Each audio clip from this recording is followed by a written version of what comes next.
ताकि वो महिला जो अपने परिवार को छोड़कर आपके घर में आई है, उसको पूरा उतना ही इत्मीनान से उस घर के अंदर रहने का माहौल मिले जो अपने माँ बाप के घर रहती आई है।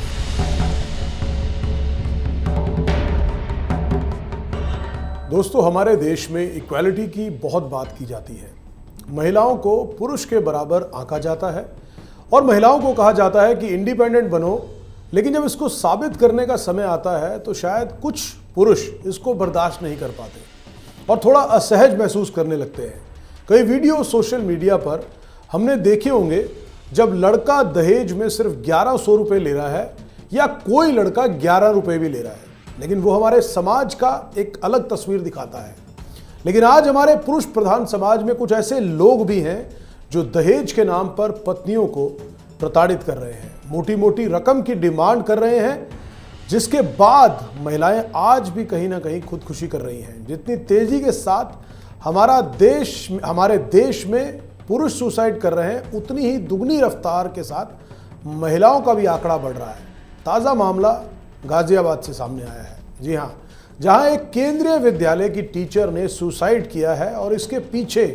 अपने पति को जिम्मेदार ठहराया है। 29 साल की अन्विता शर्मा ने आत्महत्या करने से पहले अपने भाई को व्हाट्सएप पर सुसाइड नोट सेंड किया, जिसमें उसने लिखा कि वो अब अपने पति के ताने नहीं सह सकती, जो मेरे हर काम में गलती ढूंढते हैं और अब बर्दाश्त नहीं कर सकती। Mummy papa. अन्विता शर्मा दिल्ली स्थित केंद्रीय विद्यालय में टीचर थी। अन्विता की बॉडी को सबसे पहले उसके पति डॉक्टर गौरव शर्मा ने देखा, जिस पर आत्महत्या करने से पहले अन्विता ने आरोप लगाया था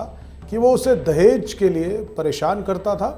और वो मजबूर होकर ही उसने ये कदम उठाया है। अन्विता शर्मा के भाई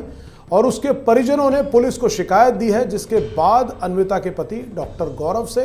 पूछताछ चल रही है। गौरव जो कि पेशे से डॉक्टर है, जिसकी अच्छी खासी सैलरी होगी, जिसके बाद भी उसने पत्नी को दहेज के लिए प्रताड़ित किया, ऐसे आरोप लगे हैं। जिसके बाद अन्विता ने अपने 4 साल के बच्चे को दादा और दादी के पास छोड़कर आत्महत्या कर ली। हालांकि अब सवाल कई उठ रहे हैं, क्या सच में अन्विता का पति गौरव उसे परेशान करता था? क्योंकि इसमें गौर करने वाली बात यह है कि अन्विता ने अपने सुसाइड नोट में लिखा है, उन्होंने मुझसे नहीं, मेरी नौकरी से शादी की थी।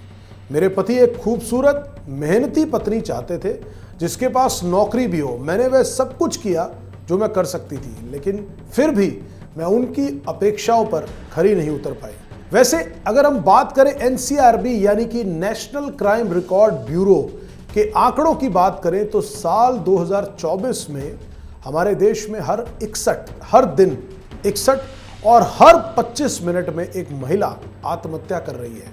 लेकिन अभी ये आंकड़ा अपडेट होगा, क्योंकि ये आंकड़ा जो है साल 2024 के मुताबिक था। ऐसी ही एक रिपोर्ट साल 2020 में NCRB ने पेश की थी, जिसमें गृहिणियों की संख्या 14.6% है और आत्महत्या करने वाली महिलाओं की संख्या 50% रही है। अब ये कितनी हैरान करने वाली और कितनी पीड़ा देने वाली बात है कि देश के अंदर महिलाएं, हिंदुस्तान के अंदर सदियों से जो घर संभालती आ रही है, जो परिवार को चलाती आ रही है, पूरे परिवार की जिम्मेवारी उनके ऊपर है। आज जब महिलाएं बाहर जाकर पुरुषों के कंधे से कंधा मिलाकर समाज में चलने का काम कर रही हैं और नई दिशा भी दे रहे हैं, नए आयाम स्थापित कर रही हैं कामयाबी के, और साथ ही साथ एक गृहिणी के नाते अपनी जिम्मेवारी भी निभा रही हैं, तो इस तरह के मामले जब सामने आते हैं तो दिल को बहुत वेदना और पीड़ा होती है। ये आंकड़े बेहद डराने वाले हैं, क्योंकि लगातार हमारे देश में सुसाइड के केस तेजी के साथ बढ़ रहे हैं, चाहे पुरुष हो या महिला। हर दिन कोई ना कोई आत्महत्या कर रहा है। लेकिन इसमें सबसे चौंकाने वाली बात यह है कि ये सिर्फ और सिर्फ प्रताड़ित होकर ये कदम उठा रहे हैं, जो एक चिंता का विषय है। क्या हमारी सहनशीलता में कमी आई है? क्योंकि पहले अगर आज हम भारतीय समाज की बात करें तो महिलाएं न जाने कितने वर्षों से जब गृहिणी के तौर पे करती रही और इतनी सहनशीलता थी, तो आज हमारे समाज के अंदर क्या ये जो सहनशीलता है रिश्तों को बरकरार रखने की, क्या इसमें कमी आई है? क्या आज जहां सोशल मीडिया और डिजिटल मीडिया का ज़माना है, जहां एक एक सेकंड के अंदर चीज़ें बदलती हैं, 10-10 सेकंड में चीज़ें बदलती हैं, तो लोगों की ज़िंदगी के अंदर जिस तरह पहले एक समय होता था कि लोग, मोबाइल नहीं थे, टेक्नोलॉजी उतनी फास्ट नहीं थी, तो लोग अगर कहीं कोई ट्रैवल करके भी एक जगह से दूसरी जगह जा रहा था तो लोग वेट करते थे कि एक दिन बाद उनके परिवार का सदस्य वो फलानी जगह से ट्रेन करके आ रहा है, तो इंतज़ार करते थे। लेकिन जबकि आज अगर हम बात करें तो कोई बच्चा अगर 4 घंटे की दूरी से भी आ रहा है, परिवार का कोई सदस्य, तो हम एक एक मिनट उसकी लोकेशन ट्रेस कर लेते हैं, वीडियो कॉल पे चेक कर लेते हैं। तो क्या ये जो चीज़ें हैं, जो ये परिवर्तन समाज में और हमारी दैनिक शैली के अंदर आया है, कहीं इससे ऐसा हो रहा है कि हमारी सहनशीलता में भी कमी आई है कहीं ना कहीं? क्योंकि जो पेशेंस लेवल है वो पुरुषों की बात करें या महिलाओं की, निरंतर कम होता चला जा रहा है। और अभी हाल फिलहाल में बहुत मामले ऐसे सामने आए जब पुरुषों ने भी अपने जो इन-लॉज के चलते, अपनी पत्नी की प्रताड़ना के चलते भी आत्महत्या की। तो ये बड़ा चिंताजनक बात है, क्योंकि हमारे समाज में अक्सर समानता और बराबरी की बात की जाती है, लेकिन जब उसे हम अमल करने की बात करते हैं या आती है तो सिर्फ और सिर्फ महिलाओं को प्रताड़ित किया जाता है। और इसका जीता जागता सबूत ये जो केस हम आपसे डिस्कस कर रहे हैं 29 साल की अन्विता शर्मा है। अब इस मुद्दे पर अगर हम बात करें तो अन्विता शर्मा जो कि एक पढ़ी लिखी शिक्षिका थी, 29 साल के केंद्रीय विद्यालय में पढ़ाने वाली टीचर, तो आप समझ सकते हैं कि जो एक जिम्मेवार प्रोफेशन में काम करता है, जो बच्चों को शिक्षा देने का काम करता है, तो वो सूझबूझ में भी उस लेवल का होगा। और अगर उसके पति की बात करें तो पति जो कि एक मैक्स हॉस्पिटल के अंदर डॉक्टर है, तो डॉक्टर मीन्स की एक बहुत एजुकेटेड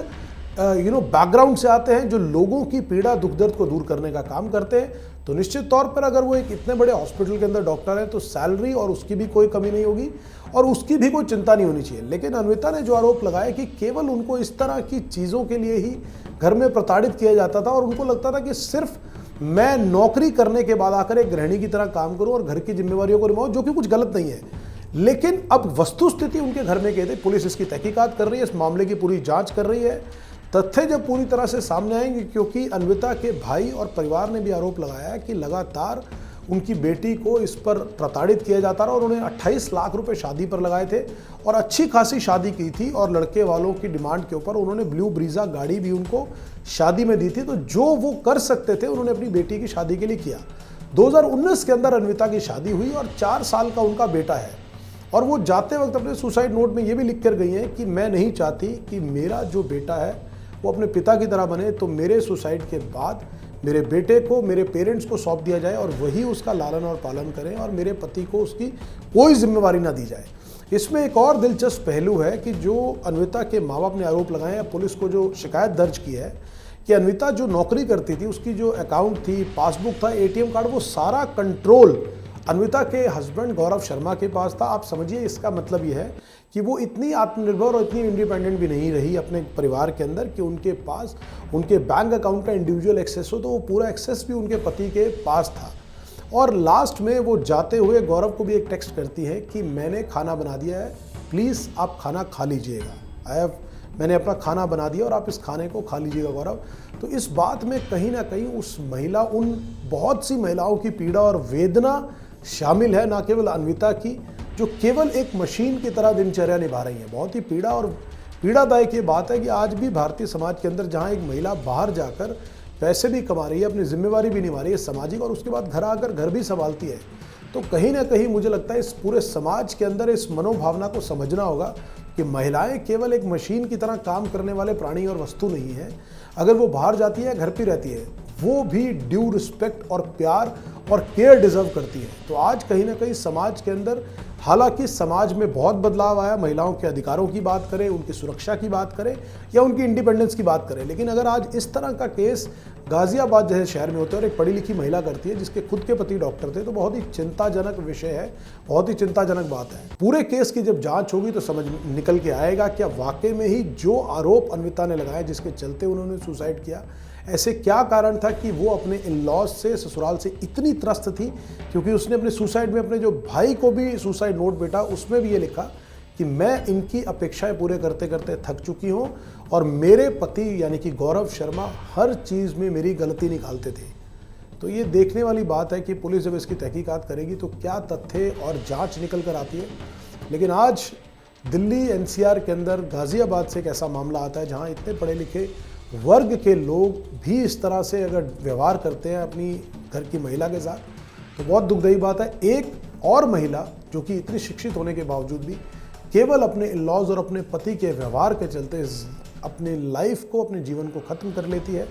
बहुत चिंताजनक बात, और हमारे समाज के लिए भी एक बहुत इम्पॉर्टेंट पहलू को पॉइंट आउट करता है कि कहीं ना कहीं हमें भी समझने और सोचने की ज़रूरत है कि आज महिलाएं चाहे घर पे रहें चाहे बाहर जाकर काम करें, उनकी भावनाओं को रिस्पेक्ट देना, उनको ड्यू रिस्पेक्ट, रिवॉर्ड और केयर देना, ये हमारी सबकी जिम्मेवारी है। एक महिला, एक लड़की जो अपना परिवार, अपना घर छोड़कर आती है, तो मुझे लगता है कि ससुराल पक्ष की या लड़के वाले पक्ष की तरफ से ज़्यादा जिम्मेवारी और दायित्व बनता है कि उस लड़की को प्यार, केयर और ड्यू रिस्पेक्ट और रिगार्ड दिया जाए, ताकि वो महिला जो अपने परिवार को छोड़कर आपके घर में आई है, उसको पूरा उतना ही इत्मीनान से उस घर के अंदर रहने का माहौल मिले जो अपने माँ बाप के घर रहती हुई है। तो आज इस पूरे मुद्दे पर बात करना इसलिए ज़रूरी था कि आज समाज के अंदर इस तरह की केस कमोवेश हर दूसरे दिन देखने को मिल रहे हैं, लेकिन इस पर आवाज़ उठानी और इन मुद्दों को रोकना भी ज़रूरी है, जो आपकी हमारी सबकी दायित्व है। तो इस मामले में पुलिस क्या तहकीकात करती है, क्या जानकारियाँ और निकल के आती हैं, वो हम और आपके साथ अपडेट करेंगे जैसे इस मुद्दे पर निकल के आएंगे। बट आज अन्विता शर्मा को हमारी तरफ से भी श्रद्धांजलि, और बहुत पीड़ा के साथ ये कहेंगे कि भारत देश के अंदर आज भी, जहाँ पर देश 21वीं सदी में चल रहा है, आज भी हिंदुस्तान के अंदर इस तरह के मामले हो रहे हैं। तो बहुत खेद के साथ कहना पड़ रहा है कि आज सरकार को, प्रशासन को, हमें समाज के सभी लोगों को इसके अंदर अपनी योगदान देते और अपनी समझ के साथ हम कोशिश करें कि ऐसा एटमॉस्फेयर क्रिएट करें, चाहे महिलाओं के लिए हो, पुरुषों के लिए, कि कम से कम कोई इस स्टेज तक ना आ जाए कि उसको अपनी ज़िंदगी ख़त्म करनी पड़े।